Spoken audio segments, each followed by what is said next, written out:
The irregularities in the NEET exam results have now erupted into a massive row, with new details coming in to the forefront regarding discrepancies in the exam and alleged paper leaks. We're getting to know through our sources from the Economic Offences Unit that the question papers of NEET reached Ranchi a day before the exam. Sikandar Yadav, who is the uncle of one Anurag Yadav, arrested in the paper leak case, was apparently in touch with the candidate's father and met him several times in a hotel in Ranchi. Anurag Yadav had earlier confessed that he got the question paper a night before the exam. Of course, source-based information there pouring in at this point of time. My colleague Ritesh with us on the broadcast. Ritesh, take our viewers to the latest source-based information that's coming in at this point of time.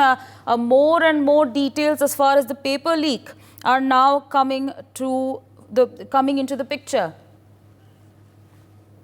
मामले में लगातार कार्रवाई जारी है। सबसे पहले बात करते हैं, पटना सिविल कोर्ट में ये मामला पहुंचा है और आज सुनवाई हुई और उसके बाद सिविल कोर्ट ने पुलिस को ये निर्देश किया है कि 25 जून को जो अगली सुनवाई होगी उसमें NHAI से जो भी डॉक्यूमेंट्स और डायरी मिले हैं उसे लेकर उपस्थित होना है। इसके अलावा कई महत्वपूर्ण जो डॉक्यूमेंट्स हैं उसे साक्ष्य के तौर पर 25 जून को पटना पुलिस और EOU सिविल कोर्ट में उपस्थित कराएगी। अब बात कर लेते हैं कि इस पूरे मामले के तार जो हैं वो झारखंड की राजधानी रांची से जुड़ चुके हैं, क्योंकि रांची में ही अवैध अकूत संपत्ति का मालिक है सिकंदर यादवेंदु। तो वहां पर यह पता चला है कि 1 मई, 2 मई, 3 मई को लगातार वहां पर मीटिंग का दौर चला और एक होटल का जिक्र चल रहा है। उसमें कई जो स्टूडेंट जो इस सोलवर गैंग के संपर्क में थे उनके पेरेंट्स की मीटिंग हुई और तब जाकर ये सारी चीजें वहां से भी उसका खुलासा हुआ है। और